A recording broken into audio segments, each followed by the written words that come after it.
discipline. If there is a magic word that stands out above all the rest, this is the one: discipline.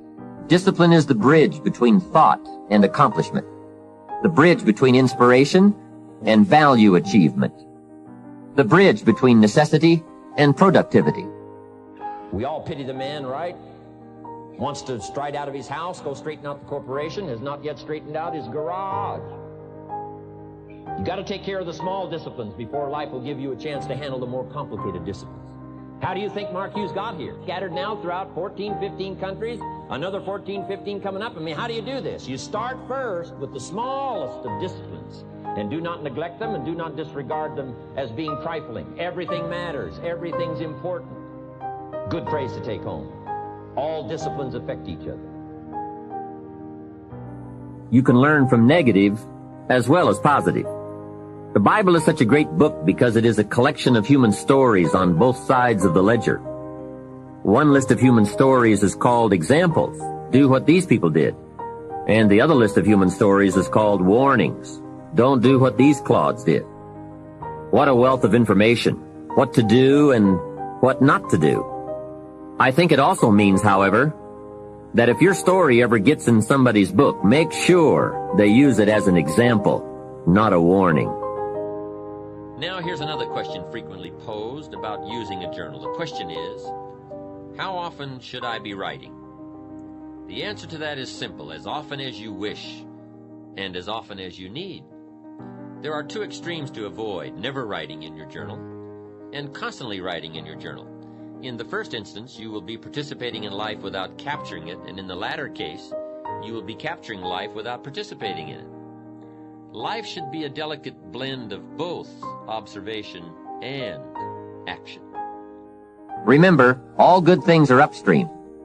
The passing of time takes us a-drifting, and drifting only brings us the negative, the disastrous, the disappointment, and the failure. Failure is not a cataclysmic event. It is not generally the result of one major incident, but rather a long list of accumulated little failings. Failing in life is failing to think today, failing to act today. In fact, here's a good philosophical phrase. If you hadn't thought of it before, here it is: everything affects everything else.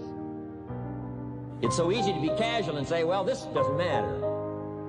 This doesn't matter. I'm telling you, everything matters. Of course, some things matter more than others, but there isn't anything that doesn't matter. All the successful people I know and work with around the world are good readers. They just read. They are so curious that they are driven to read because they just have to know. It is one of the things they all have in common. Here's a good phrase: all leaders are readers. And let me stress again that the first discipline to be mastered in using a journal is to develop the habit of always having it with you. If you do not open it for weeks at a time, that's okay. Just get into the habit of carrying it. Without much effort on your part, plenty of opportunities for putting it to use will present themselves. Also, the simple act of carrying your journal speaks to the world. It says, I am a conscious observer and participant in life's events.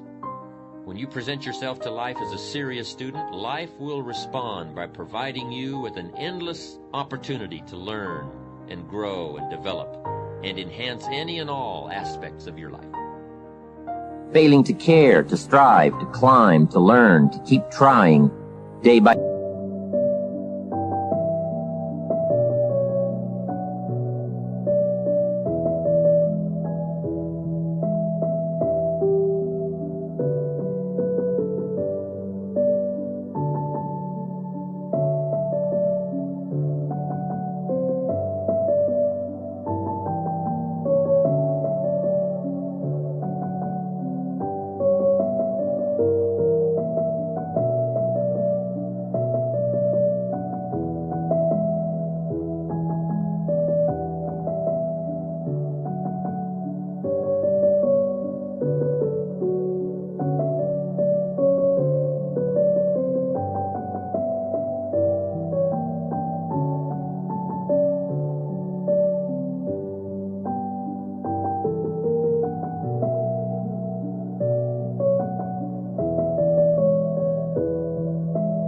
day. Then here's the positive side. Every new discipline affects all your other disciplines. If you'll get some new things going, make some calls you've never made before, step up your activity level, step up your labor level, develop the skills from these 2 days of training here, and you'll go home and work some miracles on your days and your life and your future and your income, your business, and a bigger portion of that 400 million will certainly be yours. Did you know that hundreds of successful people have written their stories in books and told how they did it on cassettes like this, and people don't want to listen? How would you explain that? The guy's busy, I guess. He says, well, yeah, if you worked where I work, by the time you struggle home, it's late. You've got to have a bite to eat, watch a little TV, and get to bed. You can't stay up half the night and read. And this is the guy that's behind on his bills. He's a good worker, hard worker, sincere. But remember, you can be sincere and work hard all your life and wind up broke, confused, and embarrassed. You've got to be better than a good worker. You've got to be a good reader, a good listener.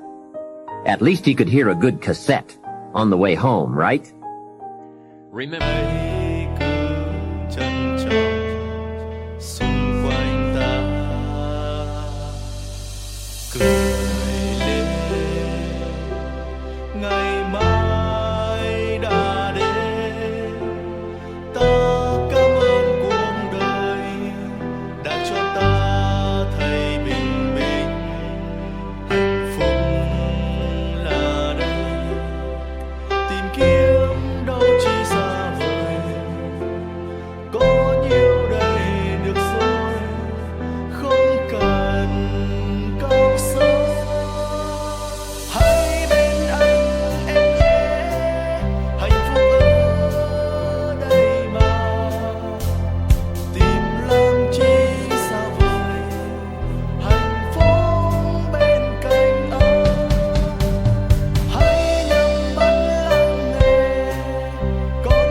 no tape program, no book, no seminar, and no encouragement from me can help you to develop the discipline to use your journal.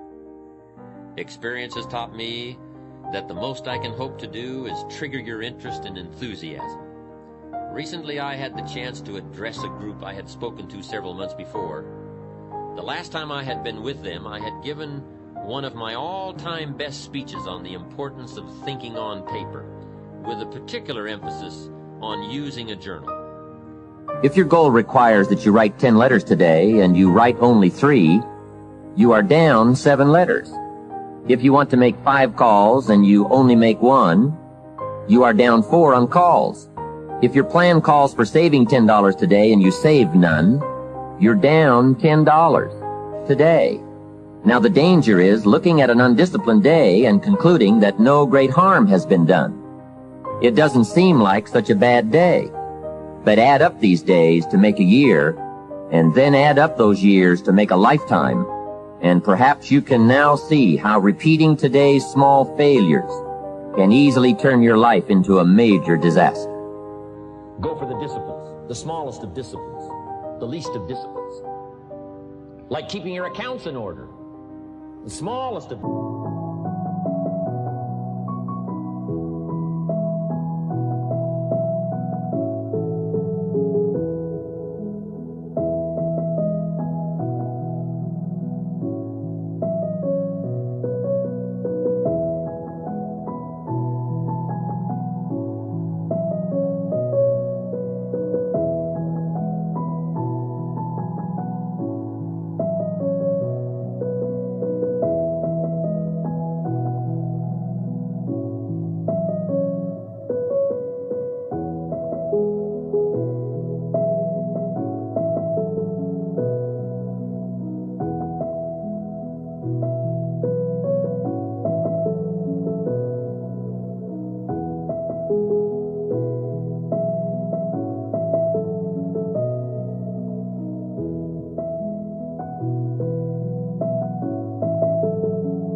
Did you ever hear this expression? I don't know where it all goes. Now, you don't have to read or listen to educational cassettes half the night. Although if you're broke, it's a good place to start. But here is all I ask, just 30 minutes a day. That's all. Stretch it to an hour if you can, but at least 30 minutes. Hear or read something challenging, something instructional, at least 30 minutes a day.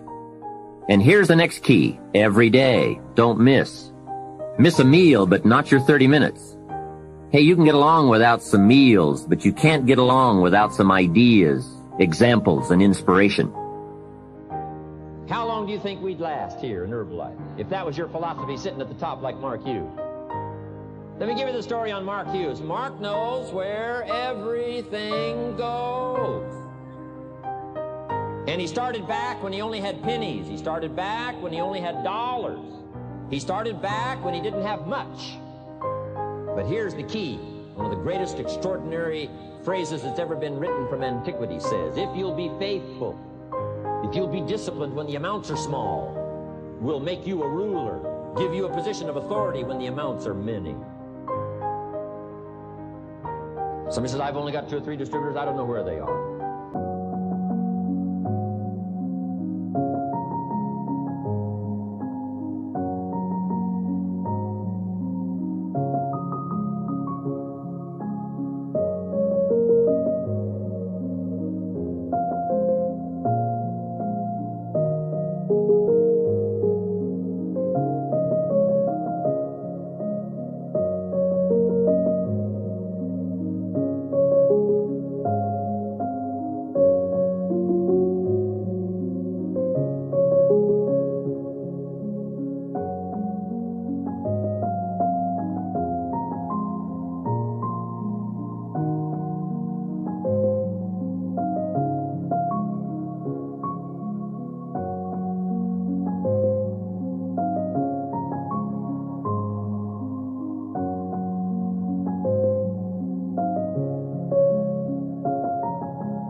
Come on. If you've only got 2 or 3, you can know when they get up. You can know when they go to bed.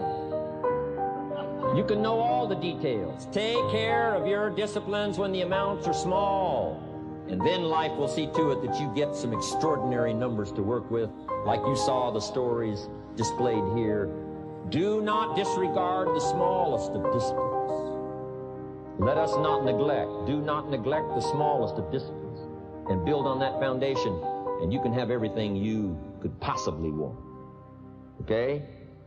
Get going.